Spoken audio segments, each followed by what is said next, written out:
हरिओम। श्री गुरुभ्यो नमः। स्वागत है आप सभी का आज के इस व्याख्यान में। अयोध्या निवासी होने के चलते थोड़ा सा विलंब हुआ, क्योंकि अयोध्या में आजकल प्रयागराज महाकुंभ के चलते ऐसी भीड़ भाड़ है। अयोध्या में भी राम पथ, जो अयोध्या की जीवन रेखा मानी जाती है, उसको पार करने नहीं देते हैं पुलिस वाले। तो किसी तरह फंसते फंसते पहुंच गए हैं अंततोगत्वा यहाँ व्याख्यान स्थल तक। तो अब चलिए शुरू करते हैं। हम लोगों ने कल इस काशिका वृत्ति का अध्ययन करते हुए अ-इ-उण इस सूत्र के अर्थ को समझा था। पहले दिन केवल मंगलाचरण जाना, दूसरे दिन अ-इ-उण सूत्र का अर्थ जाना, ऋलिक शुरू किया था। अ-इ-उण सूत्र में बताया कि 3 वर्णों का उपदेश किया गया है। कितने का? 3 वर्णों का उपदेश किया गया। उन 3 वर्णों के उपदेश के बाद अ-इ-उ इन तीनों वर्णों का उपदेश किया गया और अंत में णकार को इत संज्ञक बनाया। उस णकार का ग्रहण केवल एक प्रत्याहार के लिए था, अ-इ-उण, जो अण प्रत्याहार है। अच्छा, संक्षेप रूप में मैं आज प्रयास करूंगा। कुछ लोग से निवेदन है, आप लोगों को ये लगे कि जो चीजें मैं ठीक से नहीं समझा पा रहा हूं वो और किस तरह से अच्छे से समझाया जा सकता है, वो आप लोग सुझाव दे सकते हैं। 1-2 लोगों ने और सुझाव दिया है, तो वह सुझाव मैं अनुकरण करने का प्रयास करूंगा। ठीक है, तो आप लोग यथासंभव जहां भी लगे सुझाव, वहां सुझाव दे सकते हैं। जो भी शब्द मेरे द्वारा उच्चरित, जो भी शब्द आपको न समझ में आए, वो आप बोलेंगे कि इसका तात्पर्य क्या है, मैं समझाने का प्रयास करूंगा। चलिए, तो ऋलिक सूत्र पर आ जाते हैं। यह ऋलिक सूत्र में सामान्य रूप से अन्य भाषाओं में ये एक प्रकार का स्वर नहीं है ना? हरि तो स्वर है, पर ये इस तरह का कोई स्वर अन्य भाषाओं में प्राप्त नहीं होता है, संस्कृत को छोड़कर, है ना? यह संस्कृत भाषा में मिलता है और स्वर है, शुद्ध स्वर है। ठीक है, क्यों है, कैसे है, ये सब कुछ हम समझेंगे। ऋलिक यह दूसरा सूत्र है। भगवान शिव जी ने जब ढक्का का नाद किया, डमरू बजाया, तो दूसरी बार जो ध्वनि निकली वो दूसरी ध्वनि ऋलिक है।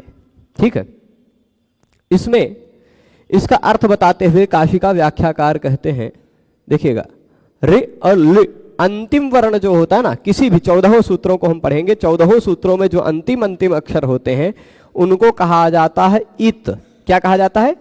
इत। अंतिम अक्षर सभी के। हम वर्णों की गिनती करते समय, अक्षरों की गिनती करते समय उनको नहीं गिनेंगे। ऐसा मत समझिएगा कि अभी तक हमने अ-इ-उण के 4, ऋलिक के 3, 7 वर्ण पढ़ लिए, ऐसा मत समझिएगा। अभी तक हम अ-इ-उण में 3 ही वर्ण पढ़े हैं। ण जो था वह अंतिम वर्ण, वह इत है, उसको वर्ण की गणना में नहीं गिना जाता है। ठीक है, ऋलिक में जो क है उसको भी नहीं गिना जाएगा। ये क्यों है? तो जब इनका ग्रहण करना नहीं है, गिनना नहीं है, तो क्या जरूरत है इन सूत्रों में बार बार ये लगाना? कहीं ण लगा दिया, कहीं क लगा दिया, कहीं ङ लगा दिया, कहीं च लगा दिया, यह क्या जरूरत है? तो यह आवश्यकता ये इसलिए है कि हमको इस अंतिम इत संज्ञक वर्ण के साथ प्रत्याहार बनाना होता है। क्या होता है प्रत्याहार? क्या होता है प्रत्याहार? किसे कहते हैं प्रत्याहार? जो हम संक्षेप में 2 वर्णों के माध्यम से कह सकें। जैसे हमने अभी देख लीजिए, अ-इ-उण और ऋलिक, ये 2 हैं सूत्र। ठीक, देख लीजिए। इससे पहले जो सूत्र पढ़ा है वो भी मैं यहीं लिख देता हूं संक्षेप में। देखिए, अ-इ-उण और ऋलिक, ये 2 सूत्र पढ़ा। अब अ-इ-उण में हमको मान लीजिए प्रत्याहार होता क्या है? प्रत्याहार हमेशा 2 वर्णों का एक शॉर्ट नेम है। 2 वर्ण, जिसमें 2 वर्ण रहेंगे, एक कोई प्रारंभिक रहेगा, एक कोई अंतिम इत संज्ञक वर्ण रहेगा। ठीक, जो एक प्रारंभिक रहेगा वो कौन सा रहेगा? कोई भी लिया जा सकता है। अंतिम के रूप में जो लेना है वह ये अंतिम अक्षर ही, किसी सूत्र का अंतिम अक्षर ही लिया जा सकता है। ठीक है, ये सिस्टम है, समझिएगा। तो मान लीजिए हमने आ ले लिया, यहां से ले लिया क, तो यह क्या नाम बन गया? देखिए, एक अ लिया और फिर ले लिया क, यह क्या बन गया? यह अक। यह एक संक्षिप्त नाम है, यह एक संक्षेपीकरण है। जिनके माध्यम से अक कह देने से हमको इस अ और क के मध्य के जितने भी वर्ण हैं वह पता चल जाएंगे, इत संज्ञक वर्णों के सिवाय। तो अक मतलब क्या हो गया? जैसे अरुण कुमार पांडे को आप शॉर्टकट में ए के पांडे कह देते हैं, है ना, ए के पांडे। तो वैसे अक, ये अ से लेके क तक ये पुराने समय का कहने का नाम है, ठीक। तो आ से लेके क तक जो कुछ भी है, अ ई उ रे ले, ये इतने वर्ण है अक, ठीक है, अक का मतलब। इसी तरह अण कह दिया तो अ ई उ ये तीनों है अण। इसी तरह मान लीजिए इक कह दिया तो ई उ रे ले ये है इक, ठीक है, समझ रहे हैं बात? तो यही कहता है, यही होता है संक्षेपीकरण, इसी को कहते हैं प्रत्याहार। बड़ा सा टेढ़ा मेढ़ा शब्द देख करके कन्फ्यूज आइएगा मत। प्रत्याहार का तात्पर्य होता है वर्णों का संक्षेपीकरण। जहां हम कई वर्णों को अब बताना है पाणिनि जी को कि इतने वर्ण, ये 24 वर्ण तुरंत बाद में हो तो ये काम होगा। आप 24 की लिस्ट थोड़े ना देंगे, शॉर्टकट में कह देंगे झल। अब झल कौन कौन से, वो आप झभई के झ से शुरू करके हल के ला तक गिन लीजिए, हो गया झल, ठीक है। तो कहीं कहीं अल कह दिए, अयुण से लेके हल तक चले जाए, कोई भी वर्ण, सभी वर्णों को गिनेंगे थोड़े ना, शॉर्ट में कहना है, उनको संक्षिप्त में कहना है, कम शब्दों में कहना है। तो इसलिए रे ले, ये देखिए अब इसमें इस सूत्र में क्या है, रे ले इत्येतौ वर्णौ, रे ले इन दोनों वर्णों को उपदिश्य, उपदेश कर दिया। उपदेश करना मतलब कहना, ठीक। उपदेश कौन कर रहे हैं? जैसे मैं बोल रहा हूं, यह उपदेश नहीं है। व्याकरण शास्त्र में उपदेश उसी को कहा जा सकता है जो भगवान पाणिनि ने, जो भगवान कात्यायन ने या भगवान पतंजलि ने अपने शब्दों में कहा है, वही है उपदेश। तो यहां भगवान पाणिनि ने किनका किनका उपदेश किया? रि और लि इन दोनों वर्णों का उपदेश किया ना। आप कहेंगे काहे का उपदेश क्यों नहीं किया? का उपदेश और पूर्वांश और पूर्व के वर्णों का भी उपदेश कर दिया है ना। पूर्व के वर्णों का कर दिया, वो बताया जा चुका है। पर पूर्वांश यहां फिर से क्यों कह रहे हैं पता है? अ ई उ और ये इतना लेना है हमको। पूर्वांश यानी पूर्व के भी वर्णों का उपदेश कर लिया मान लीजिए।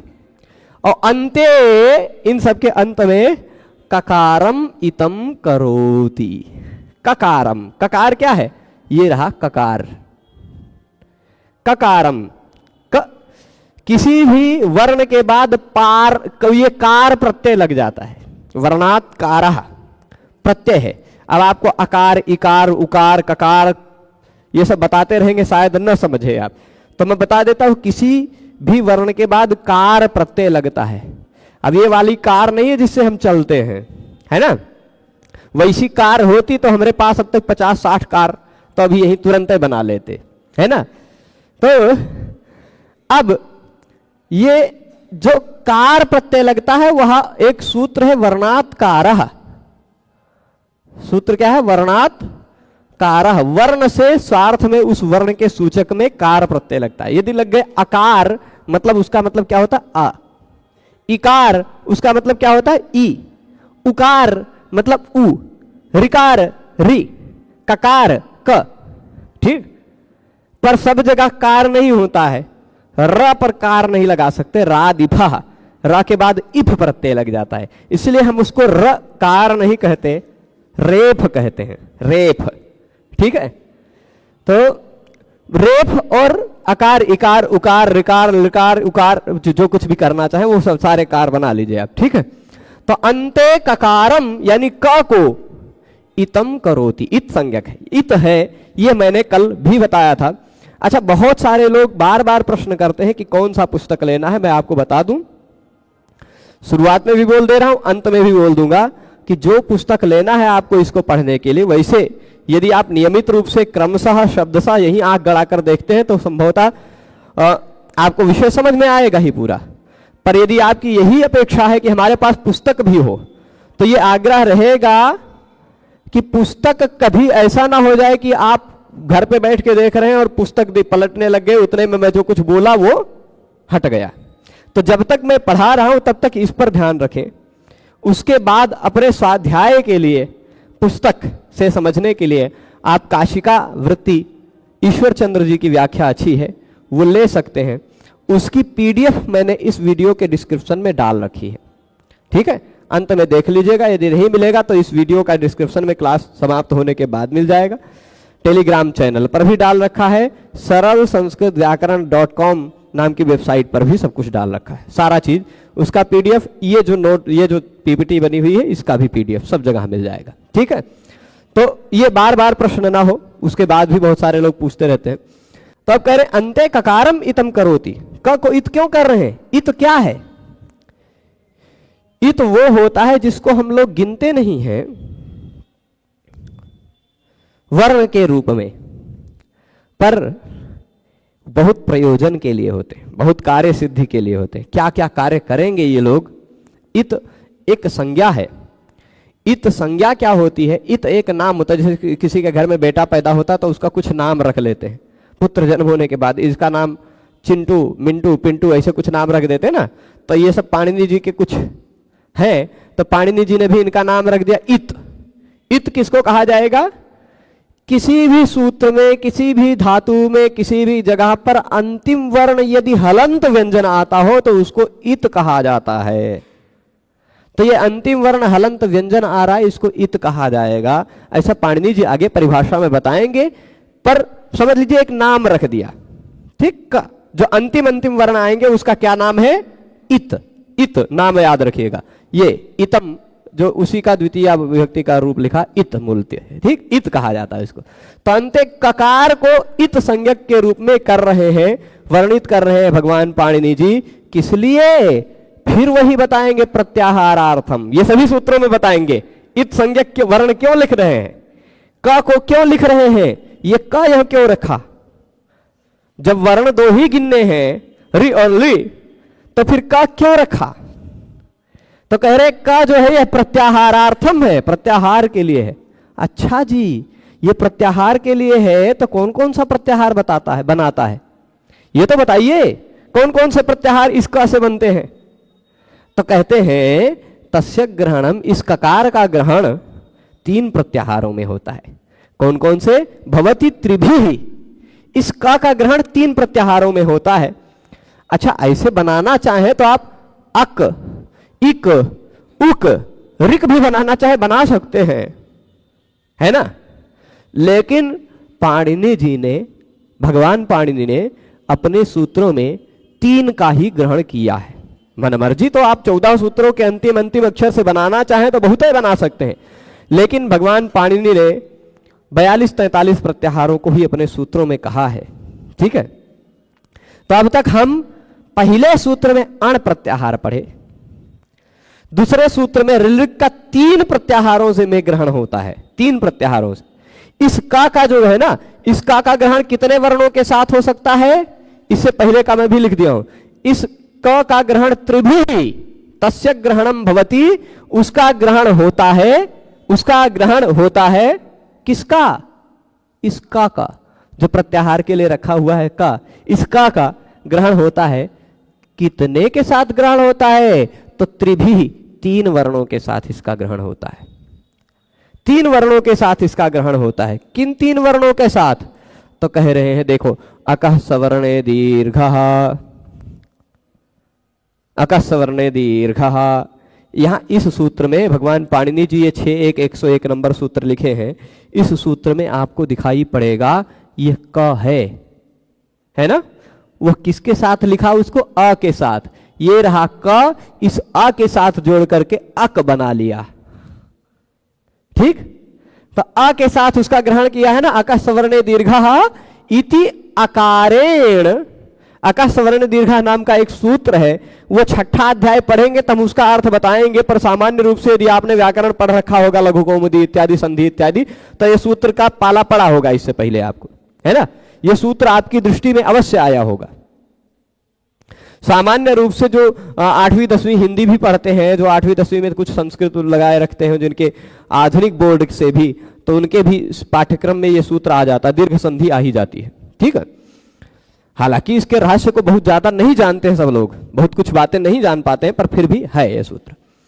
तो अका सवर्ण दीर्घा इस सूत्र में आ के साथ इसका ग्रहण दिखाई पड़ रहा है कि नहीं दिखाई पड़ रहा है? अकारेण। अच्छा, और कहां कहां दिखाई पड़ता है? इको गुण वृद्धि, यहां ई के साथ का ग्रहण कर रहा है। इको गुण वृद्धि अभी 2-3 दिन बाद हम लोग पढ़ लेंगे, आएगा सूत्र, क्योंकि पहले अध्याय के पहले पाद में तीसरा ही सूत्र है ना? तो पहले अध्याय के पहले पाद में तीसरा ही सूत्र है। तो यह यदि सूत्र पाठ नियम माहेश्वर सूत्र में नहीं लगते जैसे संध्यादि, इसके मात्र माहेश्वर सूत्र में इत संज्ञा हलंत्यम से न हो सकेगी। हाँ, बताएंगे, उसका भी प्रयोजन बताएंगे, है ना? बहुत है, बहुत सारी बातें हैं इसमें। जब हलंत्यम इत्यादि का प्रसंग आएगा तो प्रश्न आपका अच्छा है। और लिख का अलग अलग लिख सकते हैं, कोई दिक्कत नहीं प्रभु। वर्ण है ऐसे खाली वर्ण की गणना के उद्देश्य से लिखना है तो लिख सकते हैं, सूत्र की दृष्टि से लिखना है तो रिलिक एक साथ लिखिए, ठीक है? तो अब इसका ग्रहण 3 के साथ होता है। किन 3 के साथ? अका सवर्ण दीर्घा, इको गुण वृद्धि में ई के साथ ग्रहण हो रहा है। अब देखो, ई के साथ मिलाकर के बना दिया इक, आ के साथ मिलाकर के बनाया अक, जिसमें अ ई उ री इतने वर्ण आ गए। ई के साथ मिलाकर के बना लिया इक, तो ई उ री इतने वर्ण आ गए उसमें, है ना? फिर उ के साथ मिलाकर के बना लिया उक, वो उगितश्च, जैसे वाक ईस वागीस बन जाता है, वैसे उक इत उगित बन जाता है। यहां उक छिपा हुआ है, उक, है ना? उक इतश्च, ये सूत्र है 4थे अध्याय में, स्त्री प्रत्यय प्रकरण में। तो उगितश्च सूत्र जो है उक, इसमें उकारेण, उ के साथ इसका ग्रहण किया गया। तो ऋलृक के क का ग्रहण कितने कितने वर्णों के साथ? देखिए, री और ली, इन दोनों वर्णों का यहां उपदेश है, ये दोनों वर्णों का, और पूर्व के वर्णों का भी उपदेश हो ही चुका है। इन 5 वर्णों के अंत में अब ककार को इत संज्ञक कर रहे हैं। क्यों? प्रत्याहार के लिए। उस प्रत्याहार के लिए जो निर्दिष्ट का है, उसका का ग्रहण 3 वर्णों के साथ होता है। अक में अ के साथ, अका सवर्ण दीर्घा सूत्र में, और भी कई जगह अक है ना? इको गुण वृद्धि इत्यादि सूत्रों में इको यणछि, एक एक खाली यहां संकेत कर रहे हैं, बाकी और है सूत्र, है ना? तो इको यणछि भी है इसी में। तो इको गुण वृद्धि इत्यादि सूत्रों में इकार के साथ उसका ग्रहण है।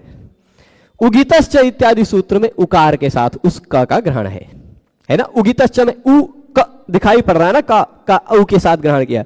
तो इन 3 प्रत्याहार ऋलिक के क के साथ बनते हैं, ठीक? अब इसके बाद अब प्रश्न यहां से एक विषय उठता है लृ का। तो अब कह रहे हैं अकारादयो वर्णाः, चलिए अ जो है हम बहुत बार प्रयोग करते हैं, अ आ आ 18 प्रकार के अ जो है सबका हम बहुत प्रयोग करते हैं। अरुण में भी आ है, अमित में भी आ है, नहीं किसी का कुछ भी नाम है उसके नाम में अंतिम अक्षर अ है ही। जिसको लगता हो कि हमारे नमोआ में अ नहीं दिखाई पड़ता है, रोहित जी का नाम जैसे ले लीजिए, तो रोहित में भी अंतिम में अ, र ओ ह ई त अ, 6 वर्ण है ना रोहित में, तो अंतिम अ है। तो इसे अ इत्यादि वर्ण जो है वो बहुत प्रयोग होते हुए दिखाई पड़ते हैं ना।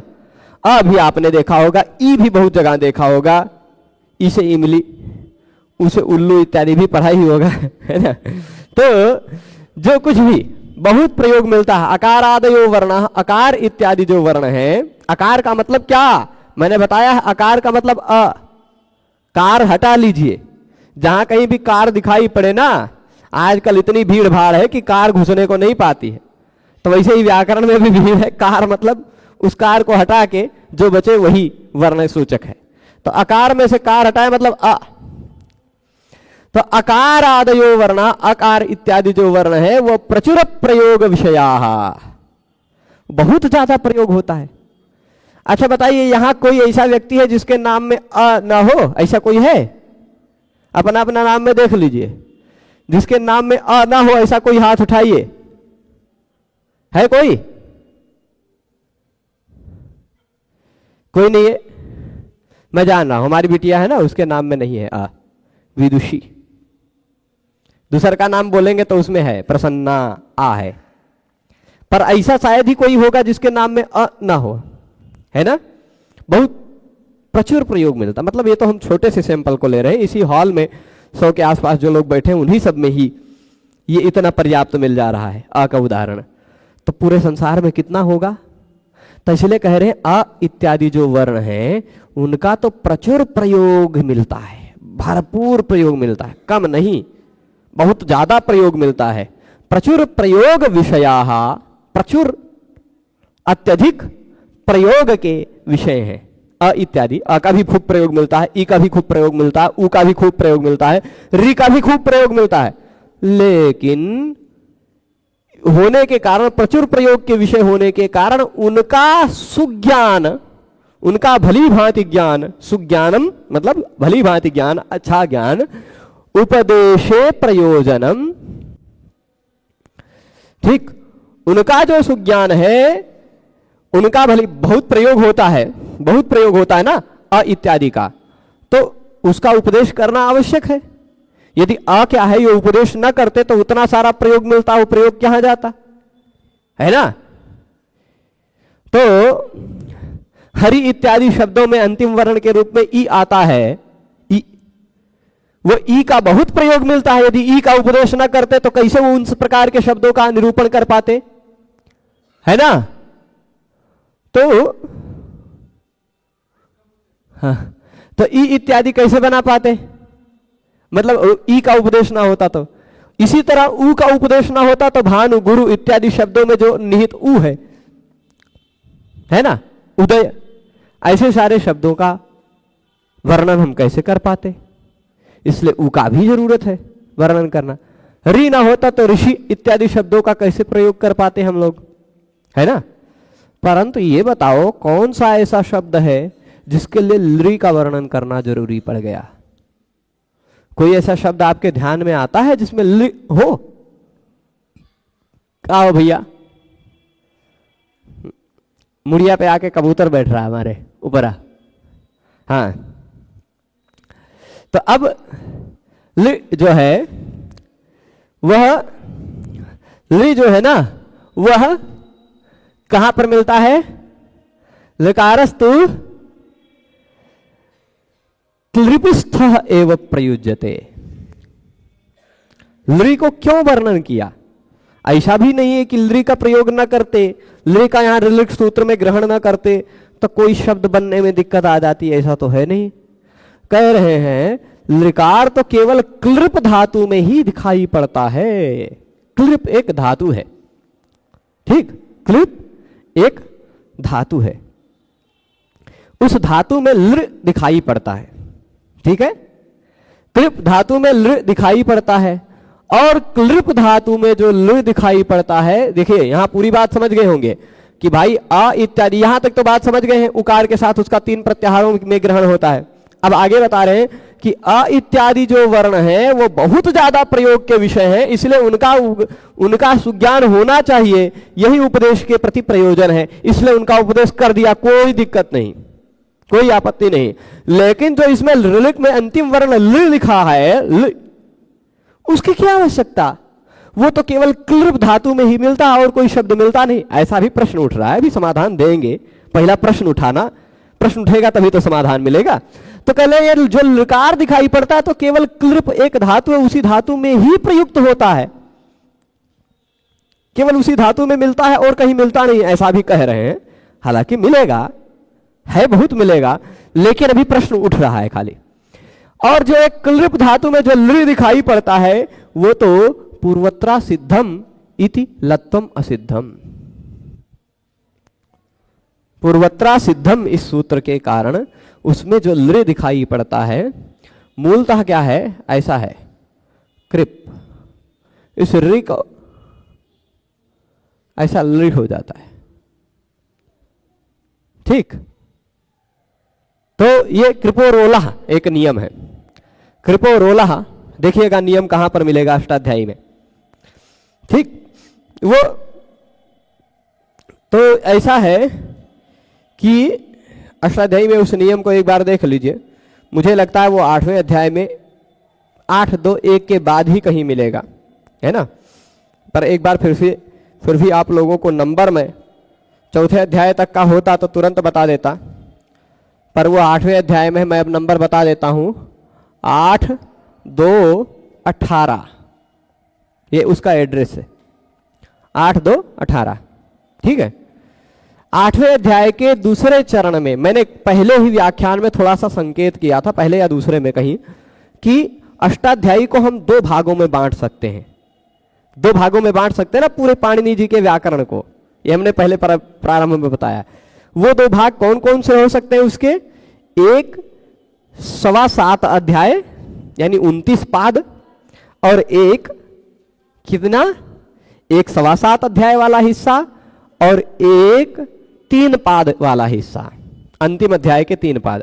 तो अंतिम अध्याय के 3 पाद के जो सूत्र हैं, अंतिम अध्याय के 3 पाद के जो सूत्र हैं वो पूर्वत्र असिद्धम, पूर्व के सूत्रों की दृष्टि में असिद्ध है। तो क्लृप में जो लृ दिखाई पड़ता है ना, वो उस 8, 2, 18 नंबर सूत्र के कारण आया हुआ है। तो 8, 2, 18 नंबर सूत्र से पहले के सारे सूत्रों की दृष्टि से तो वो असिद्ध है कि नहीं? उससे पहले के जितने भी सूत्र हैं उन सभी सूत्रों की दृष्टि में तो वो असिद्ध है। वही बात करें, ऋकार जो है वह क्लृप धातु में ही दिखाई पड़ता है, और क्लृप धातु में तो पूर्वत्रा सिद्धम ऐसा नियम चलता है। पूर्वत्रा सिद्धम नियम के कारण ये देखिए पूर्वत्रा सिद्धम 8, 2, 1 लिखा हुआ है। इस सूत्र के बाद के जितने भी सूत्र हैं वो सारे के सारे सूत्र पहले के दृष्टि में असिद्ध हैं।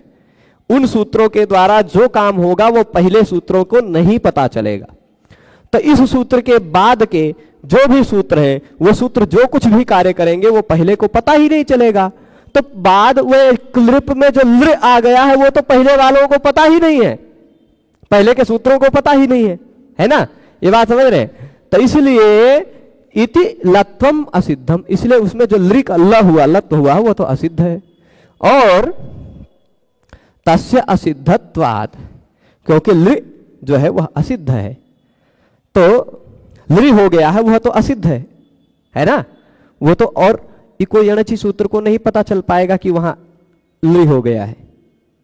इको यणचि को नहीं पता चल पाएगा कि वह लृ हो गया है।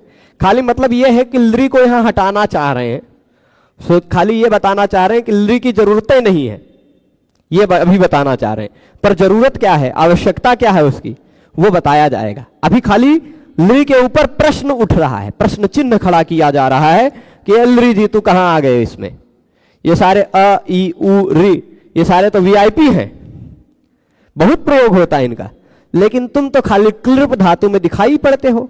और क्लृप धातु में जो दिखाई पड़ते हो वो तो अष्टाध्यायी के 8वें अध्याय के सूत्र से बने हुए हो, और वो जो बने हुए हो वो तो व्याकरण के और सूत्रों को पता ही नहीं है कि तुम बने हुए हो।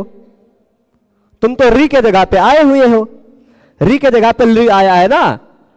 क्लृप धातु में मूल रूप से पहले री था, री के जगह पे लृ आ गया, तो वह री के जगह पे आया हुआ है। और व्याकरण के और सूत्रों को पता ही नहीं है कि री के जगह पे लृ आ गया है, पहले के सूत्रों को, इस 8, 2, 18 से पहले वाले को पता ही नहीं है। तो पहले वाले सूत्रों को, इको यणचि को, आद गुणा को, इन सबको तो पता चलेगा कि यहां पर री है ना। तो ऋकारः एव अचकार्याणि भविष्यन्ति इति, ऋकार एव, ऋकार को ही मान करके अचकार्य सारा कर लिया जाएगा, है ना। ऋकार को ही मान करके यहां री है, ऋकार मतलब री, कार को हटा लीजिएगा, है ना, कार नहीं चलेगी, खाली सरकार चलेगी बस। तो ऋकार एव अचकार्याणि भविष्यन्ति, ऋकार को ही मान करके सारे अचकार्य, अच मतलब क्या है, ऋकार एव। अब वो जो असिद्धत्वात् का मतलब क्या है, पहले ये समझ रहे हैं, जो ना समझ में आएगा वो बताइएगा। कि किसी अष्टाध्यायी में ये बात ध्यान रखिएगा कि विशेष करके 8, 2, 1 ये नंबर ध्यान रख लीजिएगा। इसके बाद का कोई भी सूत्र, कोई भी कार्य करे, वह कार्य पहले के सूत्रों को, इस 8, 2, 1 से पहले के सूत्रों को पता नहीं चलेगा, यानी वह कार्य असिद्ध रहेगा, प्रसिद्ध नहीं हो पाएगा। ठीक, वह कार्य प्रसिद्ध नहीं हो पाएगा। तो कृप धातु में री के जगह पे लृ आ गया है, वह कार्य तो प्रसिद्ध हो ही नहीं पाएगा, किसी को पता ही नहीं चल पाएगा, बहुत कम सूत्रों को पता चलेगा, है ना। तो ऋकार को ही मानकर सारा अच कार्य हो जाएगा। तो ऋकारे व ऋकार में ही अच कार्याणि, अच मतलब होता है सभी स्वर, अच का मतलब सभी स्वर, अ ई उ रे रे ए ओंग ऐ औच, दुई और सूत्र हैं अभी आएंगे, तो च तक ऐ औच के च तक अच चलेगा, वही अच तक मिलाने पर अच कार्य बन जाता है। तो अच के सारे कार्य ऋकार को ही मानकर हो जाएंगे, है ना। भविष्यन्ति इति हो जाएंगे, इसलिए किमर्थम लृकारः उपदिश्यते, लृकार का उपदेश क्यों, क्या जरूरत है लृकार की। प्रश्न उठाना, प्रश्न समझ रहे हैं कि भाई लृकार जी आपसे पहले के जो 4 लोग हैं वो वीआईपी हैं, उनका खूब प्रयोग मिलता है, तुम्हारा तो खाली क्लिप धातु में प्रयोग मिलता है। और वो हम मान लेंगे कि री के जगह पे आ गए हो तुम, है ना, तो री के जगह पे आ गए हो तुम, यानी हम मान लेंगे कि वो री है, तुम नहीं हो, तो कहेंगे तो हम री, तो यदि व्यंजन मान ले तो संधि कार्य कैसे हो पाएगा, है ना, संधि कार्य कैसे हो पाएगा। कहेंगे नहीं भाई संधि कार्य कर लेंगे, हम उस लृ को लृ मनबे नहीं करेंगे, री मान लेंगे, क्योंकि लृ हो गया है तो प्रसिद्ध नहीं है ना। तो इसलिए लृकार जी तुम्हारा ग्रहण करने की आवश्यकता ही नहीं है।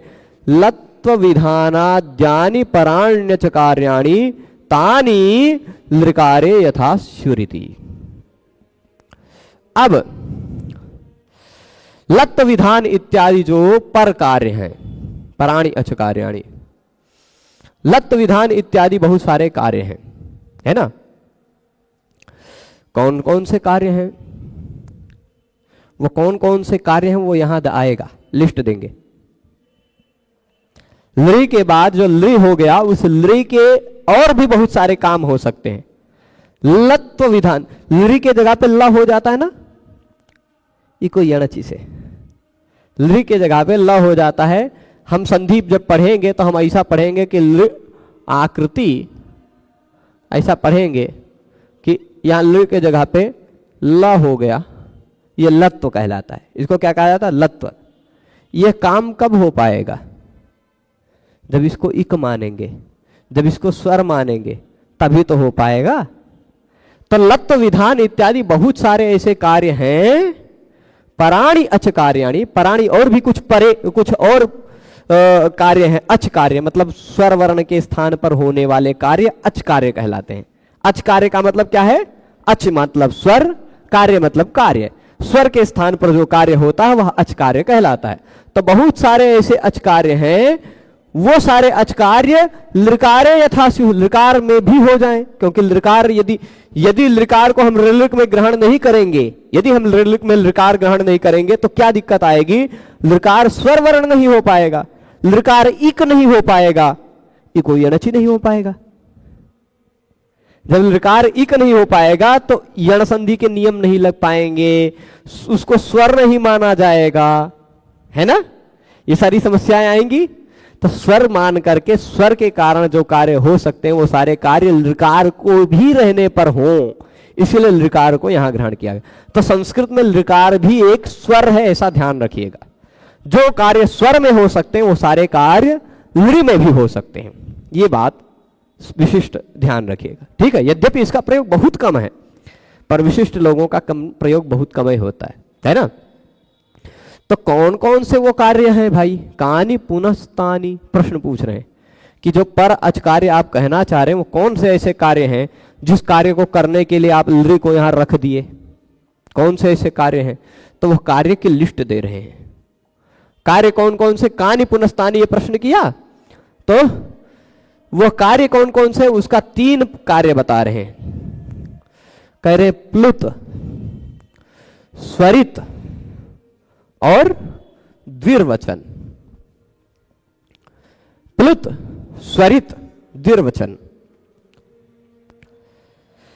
देखिए प्लुत क्या होता है, किसी वर्ण को हम ज्यादा लंबा बोले वो होता है प्लुत। प्लुत मतलब, ध्यान दीजिएगा, शुरुआत में समझने में समय लग सकता है, मैं बता रहा हूं, पर जैसे ही हम पहले अध्याय के पहले पाद पर पहुंचेंगे, पहले शुरुआत में ऐसा मत समझिएगा कि बहुत स्लो चल रहे हैं। जितना ज्यादा मजबूत घर बनाने का कार्य शुरू होता है तो घर बनाने के कार्य में 15-20 दिन तक दिखाई ही नहीं पड़ता कि क्या हुआ, क्योंकि जमीन के अंदर काम होता है। तो अभी बीज का कार्य हो रहा है, ये आपको पता नहीं चलेगा कि बहुत धीरे धीरे चल रहा है, बहुत धीरे धीरे, पर जब ये मजबूत कर ले जाएंगे ना तो आगे आराम से, जितना अभी हम एक दिन में क्या 8-10 दिन में पढ़ते हैं उतना एक दिन में पढ़ेंगे, क्योंकि अभी भूमिकाएं बन रही हैं, ये बात ध्यान रखिएगा। तो ना समझ में आए आप पूछेंगे, ये आपका कर्तव्य है, ठीक है। ये तो ये 3 कार्य हो सकते हैं। एक प्लुत, कहानी पुनस्तानी मतलब कौन है वो काम भाई जिनके लिए लृ को रखा गया, ये प्रश्न उठा। तो बता रहे ये 3 काम है। एक काम क्या है? प्लुत हो जाना। दूसरा काम हो जाना स्वरित हो जाना। तीसरा काम होता है द्विर्वचन यानी द्वित्व हो जाना। तो वो कार्य बताएंगे। तो स्वरित, यहां थोड़ा सा द्विर्वचन का उदाहरण मुझे लगता है कि कुछ गड़बड़ है। पुस्तक में देखिएगा डबल प होना चाहिए, है ना, डबल प हो जाएगा यहाँ लृ के कारण। अचह, अच के पर में यर हो, उसके पर में अनच हो तो अनचिच से द्वित्व हो जाता है, वो द्वित्व वाली बात लृ के पर में भी हो जाएगी। चलिए अभी बताते हैं। तो 3 कार्य है, डबल है ना, वो कोई है अष्टाध्यायी वाले पुस्तक में देखा आपने, काशिका वृत्ति वाली, उसमें एक ही लिखा है, किसी में डबल नहीं है, द्वित्व नहीं है किसी भी उदाहरण में, तो वो गलती से मिसप्रिंट छप गया होगा। एक द्वित्व का भी उदाहरण देना चाहिए। ये मान लीजिए ये प्लुत का उदाहरण हो गया, ये 2 में से कोई 2 या 1 मान लीजिए ये स्वरित का उदाहरण हो गया। ये एक अंतिम उदाहरण तो मुझे लगता है कि ये द्विर्वचन का ही होना चाहिए, द्वित्व का, है ना, द्विर्वचन मतलब द्वित्व। तो अब देखिए, चलिए मैं बता देता हूं ये तीनों कार्य हैं क्या। प्लुत का मतलब होता है किसी वर्ण को बढ़ा कर बोलना, जैसे अ, ये ह्रस्व है, अ, आ दीर्घ हो गया, उसी को और बढ़ा दिया गया आ 3 मात्रा तक, वो हो जाएगा प्लुत, ठीक है, प्लुत। अब यदि हम लृ को स्वर वर्ण मानेंगे ही नहीं तो ह्रस्व, दीर्घ और प्लुत ये तो स्वर वर्ण ही होते हैं। आप अ, आ ऐसा कह सकते हैं, उ ऐसा कह सकते हैं ना, परंतु इसी तरह क को बोल के दिखाइए। आप कहेंगे क, का ऐसा बोलेंगे तो वो आप क नहीं बोल रहे हैं, वो क के पिछवा जो अ है उसी को बोल रहे हैं। आ ही सुनाई पड़ रहा है, क तो उतना देर तक सुनाई नहीं पड़ेगा। तो व्यंजन वर्ण तो प्लुत होते नहीं, व्यंजन वर्ण आधी मात्रा के होते हैं, स्वर वर्ण ही प्लुत हो सकते हैं, और लृकार भी प्लुत होता है। उसका उदाहरण ये क्लिप्त शिखा, ये उदाहरण मिल रहा है। प्लुत हो ही नहीं पाएगा यदि इसको स्वर वर्ण नहीं मानेंगे तो, यानी प्लुत हो रहा है ना, प्लुत हो रहा है तो इसका मतलब ये स्वर वर्ण है कि नहीं। इसी तरह एक प्लुत कार्य हो गया। प्लुत कार्य का मतलब क्या है? किसी वर्ण को, जैसे मुर्गे को बोलते हुए सुना होगा आपने, कुकड़ा बोलता है कुकुटा, है ना, कुकुटा प्रातः वदति ना, कु कु कु अंतिम वाला, अंतिम बार वह पहले बार ह्रस्व रहता है, उसका फिर दीर्घ रहता है, फिर प्लुत रहता है, कु कु, फिर उससे भी बढ़ के कु, वो वाला 3 वाला, है ना, सुना होगा आपने। तो वह जो तीसरी मात्रा है वो प्लुत है। हम प्लुत किसी स्वर वर्ण को ही कर सकते हैं। हम लृ को प्लुत तभी कर पाएंगे जब उसको स्वर मानेंगे, और स्वर तभी मान पाएंगे जब लृ इत्यादि सूत्र में उसका ग्रहण होगा, क्योंकि शुरुआत में सारे स्वर वर्ण, बाद में सारे व्यंजन वर्ण, है ना, इसलिए स्वर मानना जरूरी है। समझ रहे हैं ना बात। तो इसलिए क्लिप्त शिखा में जो लृ के बाद 3 लिखा हुआ दिखाई पड़ रहा है, वो बता रहा है कि 3 मात्रा में इसका उच्चारण करना। 3 मात्रा क्या होती है? एक बार पलक झपकने में, जैसे पलकों की गिराने में जितना समय लगता है उसको 1 मात्रा कहा जाता है। बोलने में भी उतना ही समय लगता है, ह्रस्व, ई, वो सब उतना ही समय लगेगा। लेकिन 2 बार पलक झपकने में जितना समय लगता है वो दीर्घ है। राम राम बोलेंगे तो राम में जो आ दिखाई पड़ रहा है वह आ दीर्घ है। पर 3 बार झपकने में जो मात्रा लगे, जो समय लगे, 3 बार पलक झपकने में जो समय लगता है उतना समय जिस वर्ण के उच्चारण में लगे वो प्लुत है। ठीक है, प्लुत समझ गए होंगे अब आप। हम प्लुत किसी स्वर वर्ण को ही कर सकते हैं, और लृ यदि स्वर वर्ण न होता तो ये कैसे प्लुत हुआ होता। ठीक है, उदाहरण मिलता है ऐसा। तो क्लिप्त शिखा ये उदाहरण हो गया। इससे पता चलता है कि लृ भी संस्कृत में एक स्वर है, स्वतंत्र स्वर है, प्लुत इत्यादि होता है। अच्छा, स्वरित।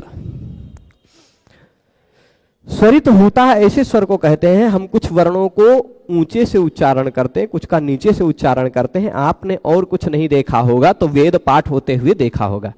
वेद पाठ करते हुए वेद पाठी व्यक्ति ऐसे हाथ ऊपर ले जाता है, नीचे लाता है, ऊपर नीचे बीच में ऐसे सब चलाता है ना, हाथ देखा होगा। वह क्यों करता है, क्या आवश्यकता उसको करने की? उसके स्वर के उच्चारण सही हो, है ना। आप ऐसे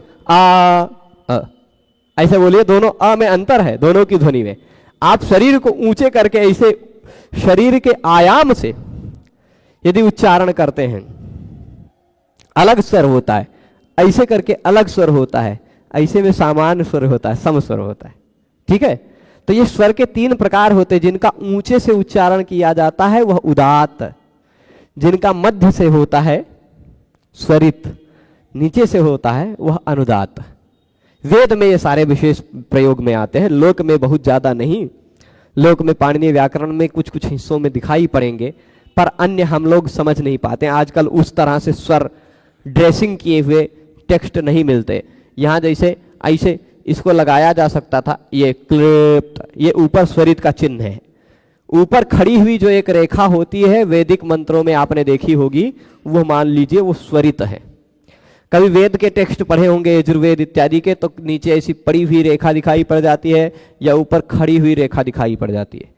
नीचे पड़ी हुई रेखा जो दिखाई पड़ती है वह है अनुदात, ऊपर जो खड़ी हुई रेखा दिखाई पड़ती है वह स्वर है स्वरित, और जिसपे कोई रेखा नहीं दिखाई पड़ती है वह है उदात। ठीक है, यही वेदों की पहचान है, वेदों में स्वर की पहचान है। सामवेद में हालांकि अलग है, सामवेद में 1 2 3 ऐसी संख्या लिखी हुई रहती है सामवेद के स्वरों में। वहां 1 लिखा है तो उदात, 2 लिखा है तो स्वरित, 3 लिखा है तो अनुदात। ठीक है, तो ऐसा स्वर प्रक्रिया।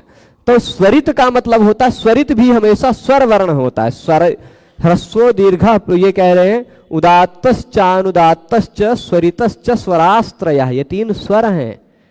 स्वरित केवल स्वर वर्ण ही हो सकता है, व्यंजन उदात्त अनुदात्त स्वरित नहीं हो सकता। व्यंजन वर्ण ना तो उदात्त हो सकते, ना तो स्वरित हो सकते, ना तो अनुदात्त हो सकते हैं। ये जो उच्चारण करना है वह स्वर वर्ण का ही उस तरह से होगा, क हलंत क ऐसा नहीं उच्चारण कर सकते। ठीक, तो इसलिए स्वरित भी होता है। उदात्ताद अनुदात्तस्य स्वरितम, ऐसे कुछ सूत्र मिलेंगे। उदात्त के बाद अनुदात्त आता हो, देखिए ऐसा कौनो वर्ण है जिसका ऊंचे से उच्चारण करना है, उसी के तुरंत बाद ऐसा कौनो वर्ण आ जाए जिसका एकदम से नीचे से उच्चारण करना है। तो एकदम ऊंचे से उच्चारण करना था, एकदम नीचे से उच्चारण करना था, तो ऊंचे से नीचे उतरते उतरते कभी कभी यह उच्चारण में लय में वो बीच से हो जाया करता है। वही नियम है, उदात्त से के बाद अनुदात्त आए तो उदात्त के तुरंत बाद आने वाला अनुदात्त अनुदात्त नहीं रह पाता, वो स्वरित बन जाया करता है। ठीक है, ये नियम है। तो अब लृ यदि स्वर नहीं रहेगा तो उसको उदात्त या अनुदात्त या स्वरित नहीं कर पाएंगे, है ना। तो ये स्वरित इत्यादि विधान हो सके, प्रक्लिप्तः क्लिप्तः इत्यादि में हो सके, इसलिए आवश्यकता है लृ का भी ग्रहण करने की। यहां द्वित्व भी हो सके। नियम क्या है देखिएगा, पहले हो कोई स्वर वर्ण, ठीक, कोई स्वर वर्ण हो, उसके तुरंत बाद हो, ये एक नियम है सामान्यतः, उसके तुरंत बाद हो यर। यर मतलब जानते हैं, यर यर होता है, ह को छोड़कर सारे व्यंजन यर हैं, है ना। ह को छोड़कर सारे व्यंजन, ह या वरट के या से शुरू होकर शशर के र तक जाता है। तो ह के सिवाय कोई भी व्यंजन हो, है ना, पहले हो स्वर, उसके बाद ह से ह के सिवाय कोई भी व्यंजन, और उसके बाद फिर तुरंत अनच, मतलब स्वर ना हो। पहले स्वर हो, उसके बाद ह के सिवाय कोई व्यंजन हो, उसके बाद कोई व्यंजन ना, कोई स्वर ना हो, तो जो ये बीच वाला वर्ण है ये डबल हो जाया करता है। तब ये देखिए ये ल स्वर है, उसके तुरंत बाद ये प व्यंजन है, यर है ना, उसके तुरंत बाद फिर से अनच यानी स्वर वर्ण नहीं है, प के बाद त है, तो ये जो प है ये डबल हो जाता है। ये द्वित्व इत्यादि स्वर के बाद हो सके, इस प को हम डबल तभी कर पाएंगे जब लृ को स्वर मानेंगे तभी, है ना। स्वर नहीं होगा तो कैसे डबल होगा, क्योंकि ये फॉर्मूला ही नहीं लगेगा, है ना। तो इसलिए ये सारे कारण हैं। ये तो हो गया प्लुत करना है, लृ को प्लुत तभी हो पाएगा जब उसको स्वर मानना पड़ेगा, और इसलिए उसका ग्रहण करना पड़ेगा। लृ को स्वरित तभी माना जाएगा, हो पाएगा जब उसको स्वर माना जाएगा। लृ के कारण द्वित्व इत्यादि कार्य तभी हो पाएगा जब लृ को स्वर माना जाएगा, है ना।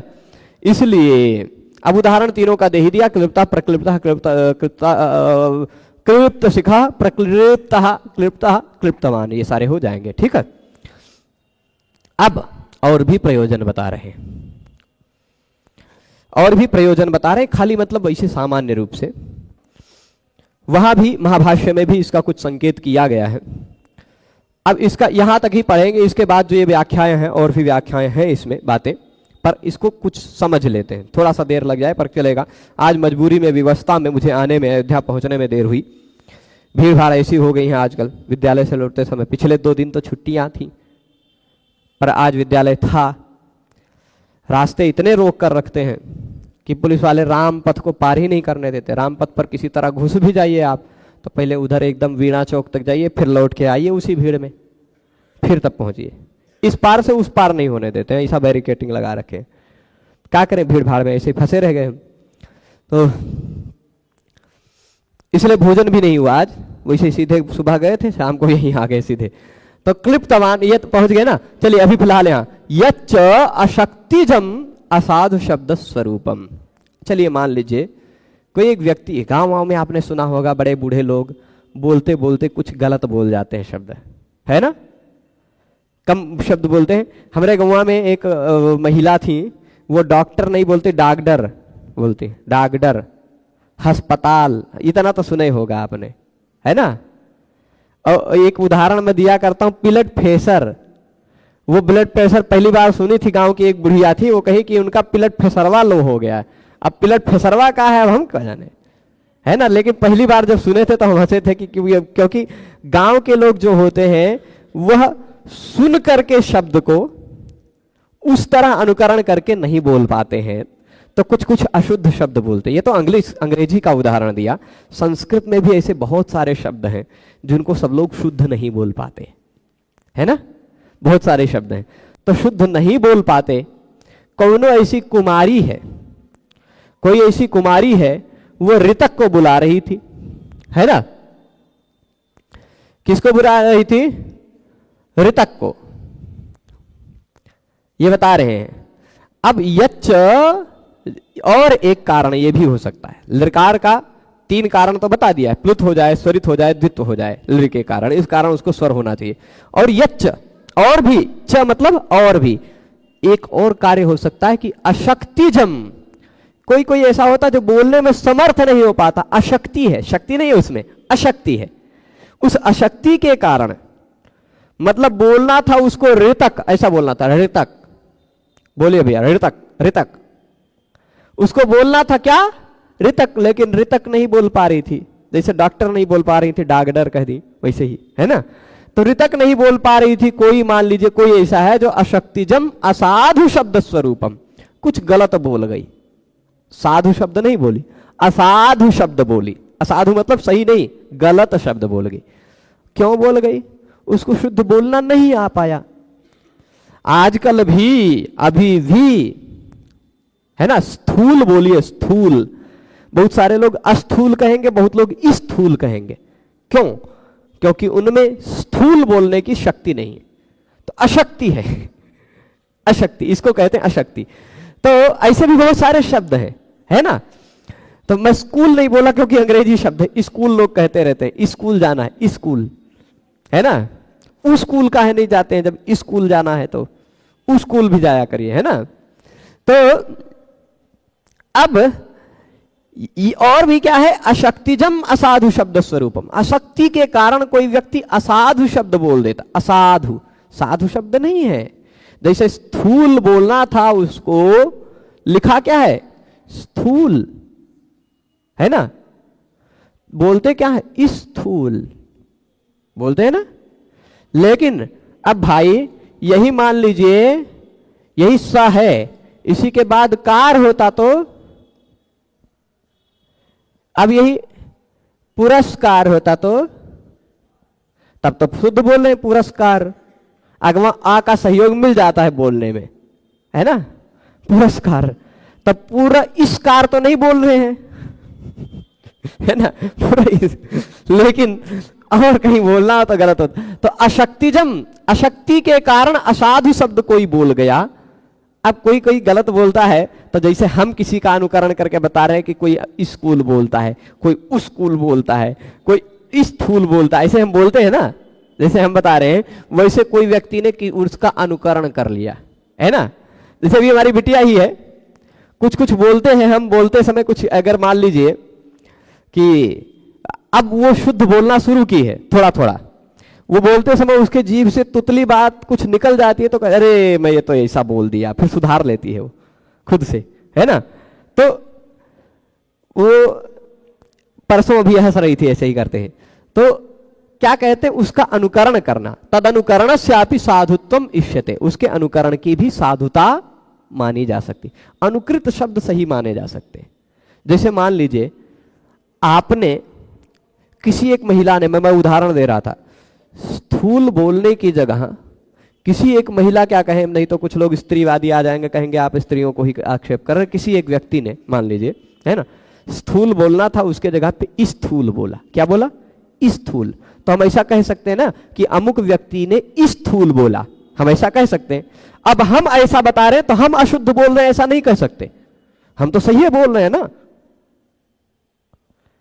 अब मान लीजिए हमारे सामने खड़े हुए एक व्यक्ति ने कह दिया स्थूल, अब हम बोल रहे हैं कि देखो इसने स्थूल बोल दिया। हमने क्या कहा, इसने स्थूल बोल दिया। हम बोल रहे तो हम तो गलत नहीं बोल रहे हैं ना, हम तो सही बोल रहे हैं। हम ये बता रहे हैं कि उसने स्थूल बोलने की जगह स्थूल बोल दिया, पर हमारा पूरा कथन सही है। तो अनुकृत शब्द शुद्ध होते हैं। ये इससे ऐसे आवाज आई चट, इस आवाज को कोई शब्द नहीं कहा जा सकता। लेकिन मैं यदि ये कोई चट कोई शब्द नहीं है, पट खट ये सब कोई शब्द नहीं है, लेकिन मैं ऐसा कह सकता हूं। ढम कोई शब्द नहीं है, लेकिन ढोलक बजाएंगे तो आएगा ढम। हम कह सकते हैं कि ढोलक से ढम ढम आवाज आती है, कह सकते हैं ना। तो ये जब कहना हो गया, ये अनुकरण शब्द, अनुकृत शब्द शुद्ध शब्द माने जाते हैं। अनुकृत शब्दों की भी अस्तित्व, उनका भी अस्तित्व है संस्कृत में, ठीक है। तो मान लीजिए वह अनुकरण जो किया गया, उसका अनुकरण किया गया, जैसे हम इससे ऐसे किए, आवाज आई क्या, कुछ लोगों को सुनाई पड़ा होगा टक, किसी को चट, किसी को पट, कुछ अलग अलग सुनाई पड़ा होगा, है ना, जो ने सुन लिए। तो आप कहेंगे कि टेबल से टक आवाज आई। क्या कहेंगे, टेबल से टक आवाज आई है। टक, आपने उस ध्वनि का अनुकरण किया है, अनुकरण किया, इसी को अनुकरण कहा जाता है। तद अनुकरण से, उसके अनुकरण की भी साधुता होनी चाहिए, उसके अनुकरण को भी साधु शब्द हम मान सकते हैं। किसी व्यक्ति ने अपनी अशक्ति के कारण गलत बोल दिया, तो हम ये बताने के लिए, भैया आप ऐसा बोल रहे हो, ऐसा गलत है, ये सही है, ये जो हम बता रहे हैं, तो उसके अनुकरण को करना को साधु मान सकते हैं, उसके अनुकरण को साधु मान सकते हैं। और तत्स्थस्यापि लृकारस्याचकार्य प्रतिपत्त्यर्थम लृकारोपदेशः क्रियते। अब बता रहे हैं, मान लीजिए हम ऐसा कह रहे हैं, एक कुमारी थी, क्या नाम था, कुमारी, यहां आ रहा है कुमारी लृतका लिखा हुआ है, तो अब समझ लीजिए कोई एक कुमारी है, उसने बोलना था ऋतक, है ना, कौन रिश्तेदार रहा होगा उसका, ऋतक, पर ऋतक नहीं बोल पाई, ऋतक की जगह ऋतक बोल गई, ऋतक, थोड़ा सा मिलता जुलता, ऋ एक दूसरे के सवर्ण है ना। तो ऋतक बोलने की जगह पे ऋतक बोल गई, तो अब हम ऐसा कह सकते हैं ये कुमारी तो ऋतक बोल गई, कह सकते हैं ना, कुमारी ऋतक इति आह, कुमारी ऋतक इति आह, ऐसा कह सकते हैं कि नहीं कह सकते हैं? कह सकते हैं ना। तो अब उस कुमारी और ऋतक में, अब हम कुमारी में है ई, ऋतक में है लृ, है ना। ई के बाद लृ हो, ई के बाद कोई स्वर हो, असवर्ण स्वर, तो ई को यणचि से यण हो जाया करता है, होता है कि नहीं। यदि इस लृ को हम स्वर वर्ण ना माने तो ई के बाद स्वर संधि हो ही नहीं पाएगी, नहीं हो पाएगी ना। तो अशक्ति से किसी ने ऋतक की जगह लृतक बोल दिया, पर उस लृतक में जो लृ है उसको भी हम स्वर मान सके, इसलिए भी ऋलिक में लृ की आवश्यकता है, क्योंकि वो स्वर है। और यदि स्वर है तो स्वर कार्य स्वर संधि हो सकती है ना। तो जैसे देख लीजिए, तत्स्थस्य, उस अनुकरण जो किया गया, उस अनुकरण में स्थित जो लृ है, अनुकरण में स्थित लृ है, ऋतक की जगह बोल दिया लृतक, ऋतक की जगह क्या बोल दिया? ऋतक की जगह बोल दिया लृतक, है ना। तो जो ऋकार है वो भी अच कार्य प्रतिपत्त्यर्थम, उसमें भी संधि कार्य हो सके, अच कार्य हो सके, उसको भी स्वर माना जा सके, इसलिए लृकारोपदेश क्रियते, लृकार का उपदेश किया है। भाष्यकार ने भी ये बताया है, यदृच्छा, अशक्तिज अनुकरण और प्लुति इत्यादि। प्लुति इत्यादि मतलब वही स्वर इत्यादि हो गया, है ना। यदृच्छा, मान लीजिए हमारी इच्छा हुई, हमारा बेटवा हुआ, हम अपने बेटे का नाम हमारी अपनी इच्छा हुई लृतक रख दिए, तो रख दिए मान लीजिए, तो क्या अब आप उस लृतक के पहले कोई स्वर वर्ण आने पर संधि कार्य करेंगे कि नहीं करेंगे? करना ही पड़ेगा, क्योंकि वो स्वर वर्ण है ना। तो स्वर वर्ण के इसलिए ऋकारोपदेश किया गया। ऋतक इति प्रयोक्तव्य, ऋतक ये प्रयोग करना था, लेकिन शक्ति वैकल्यात, शक्ति की विकलता के कारण कि कोई नहीं बोल पा रहा था, तो ऐसी एक कुमारी ने लृतक बोल दिया, है ना। किसी कुमारी ने लृतक बोल दिया, तो कोई अन्य व्यक्ति वहीं बैठ करके सुन रहा था कि ये कुमारी ऋतक नहीं बोल पाई, लृतक बोल गई, ये कुमारी ऋतक नहीं बोल पाई, लृतक बोल गई, तो अन्यः अनुकरोति, तो वहीं पर बैठा हुआ कोई व्यक्ति उसी शब्द का अनुकरण कर लिया, उसी शब्द को सुन करके उसका अनुकरण कर लिया, और क्या कहा? कुमारी लृतक इति आह, कुमारी ने लृतक कह डाला। कुमारी और लृतक में संधि होगी, क्योंकि लृतक स्वर है ना। तो कुमारी में जो रा के बाद ई था, उस ई के स्थान पर य हो जाएगा, और उसमें लृ जुड़ जाएगा, लृ की मात्रा। कुमारी लृतक इति आह, है ना। कुमारी लृतक कह डाला, ये अनुकरण करने में भी हम संधि कार्य कर सके। यदि वो ऋतक के जगह लृतक बोल गई, और यदि लृतक का लृ स्वर वर्ण ना होता तो हम संधि कर पाते क्या? तो हम कहते कुमारी लृतक इति आह, तो संधि नहीं हो पाती, वो शुद्ध नहीं बनता, है ना। इसलिए भी लृ एक स्वर वर्ण है, यह मानना चाहिए। ठीक है, इतनी बात हो गई। अब देखिए, प्रथम अ ई उ इन तीनों वर्णों का तथा पश्चात में ऋ और लृ इन दोनों वर्णों का उच्चारण किया, और अंत में प्रत्याहार के लिए ककार का उपदेश किया। ये बातें सार रूप में बता रहे हैं। 3 प्रत्याहारों की सिद्धि इस ककार से होती है, अक, इक, उक। लृकार अब ये बता दिया, अक अ ई उ ऋ, इक ई उ ऋ, उक उ ऋ, है ना। लृकार के उपदेश का प्रयोजन क्या है? कृपोरोलह के द्वारा 48 लिख दिया, ये गलती से हो सकता है 18 है, देख लीजिएगा, 8 2 18 है ना। ये गलती से कॉपी पेस्ट में या और किसी कारणवश 48 आ गया होगा, 48 नहीं है, ये नंबर 18 होना चाहिए, 8 2 18, ठीक है। तो इसके द्वारा कृपोरोलह के द्वारा लत्व जो हो जाता है, क्या हो जाता है? लत्व, ल हो जाता है। इस लत्व विधान से परवर्ती जो अच संबंधी कार्य होते हैं वो लृकार में भी हो सके। अब उसके इस लृकार के तुरंत बाद कोनो स्वर वर्ण आ जाए तो क्या करेंगे आप? स्वर वर्ण हो जाए तो वो लृकार में भी कार्य हो सके, इसलिए वर्ण समाम्नाय में, यानी वर्ण समाम्नाय क्या होता है? वर्णों का संकलन, वर्णों का संकलन, ये 14 सूत्र जो है ऐ उण ऋलिक एवं ऐ औच, ये सब वर्ण समामनाएं हैं, अक्षर समामनाएं भी कहते हैं, अक्षरों का समुदाय है ना। तो वर्ण समामनाएं में लृकार का उपदेश किया गया है। अब वो जो अचकार्य होते हैं वह अचकार्य कौन कौन से हो सकते हैं? गुरो रणृतो नंत्यस्याप्य कई कश्यप प्राचाम, ऐसे करके सूत्र है ना। ये प्लुत करता है, इस सूत्र के द्वारा प्लुत हो जाता है ना, प्लुत होता है। वो क्लृप्त सिखा उदाहरण देख लिया था, है ना। अब फिर ये दूसरा कार्य क्या है? स्वरित हो जाना, प्रक्लृप्त। यहां पर ये लृ जो है वो स्वरित है, प्रउदात्त है, और उसके बाद ये जो लृ है वह अनुदात था। लृ धातु स्वर में आद्य उदात्त है, तो प्रक्लृप्त लिट्ठा प्रत्यांत है, अतः निष्ठा स्वर से अनुदात्त हो जाता है ना। और उदात्तात अनुदात्तस्य स्वरितः। सामान्य नियम क्या है? क्ता प्रत्यय लगकर जो शब्द बनता है, क्ता प्रत्यय लगकर जो स्वर बनता है, उससे पहले आने वाला स्वर वर्ण अनुदात्त हो जाता है। तो ये लृ अनुदात्त था, ये प्र का अ उदात्त था, अ के बाद लृ आ रहा है, आ के बाद लृ आ रहा है ना, ये उदात्त के बाद अनुदात्त आ रहा है, तो निष्ठा प्रत्यांत होने के कारण ही अनुदात्त है, ठीक। और अनुदात्त उदात्त के बाद अनुदात्त आ रहा हो तो वह स्वरित हो जाता है, ये मैं संकेत कर चुका हूं। इसलिए लृ स्वरित हो जाए, यदि यह उदात्त ये स्वरय ना होता तो ना तो रहता उदात्त, ना तो रहता अनुदात्त, ना तो हो पाता स्वरित, है ना। तो स्वरित इत्यादि हो सके, इस कारण भी यहां इसको ग्रहण किया गया।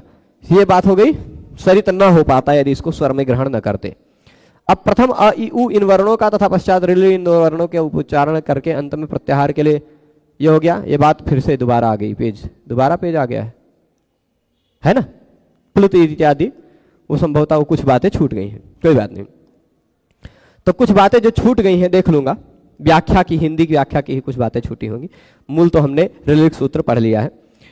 ये ओंग सूत्र से आगे के विषय क्या हैं उनको हम लोग कल पढ़ेंगे। आज इस विषय को यहीं संपन्न करते हैं, क्योंकि प्रवक्ता, अब देखिए कुछ प्रश्नों का जल्दी से। द्वित्व का उदाहरण मूल काशिका में पीछे व्याख्या में दिया, क्लृप्तवान, बिल्कुल मूल काशिका में मिलेगा ही। तो अन्य कोई भी वर्ण हो सकता है ना, और का ही संज्ञा वर्ण क्यों लगे वो भी बताया जाएगा। अन्य कोई वर्ण क्यों नहीं हो सका, बहुत अच्छी बात है। देखिए मैं अब किसी परीक्षाओं की तैयारी नहीं करता हूं, मैं जो पढ़ा रहा हूं, मुझे मैंने लक्ष्य लिया है 1000 ग्रंथों को यहाँ आप सबके माध्यम से, आप सब तक पहुँचाना डिजिटल माध्यम से।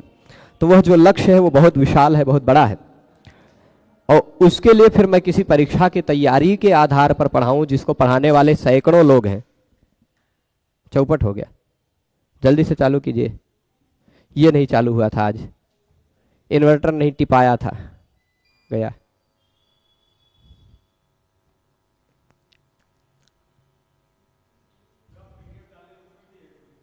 क्या? हाँ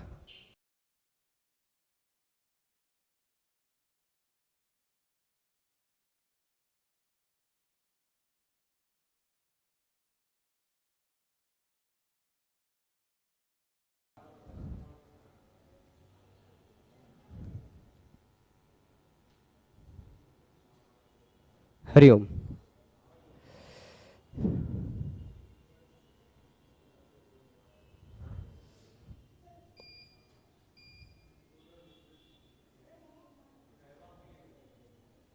हरिओम। अचानक लाइट चले जाने के कारण इंटरनेट डिस्कनेक्ट हो गया था, तो आज इस विषय को यहीं रोकते हैं। हम लोग कल पुनः मिलेंगे। आज जुड़े रहने के लिए बहुत बहुत धन्यवाद। नमो नमः।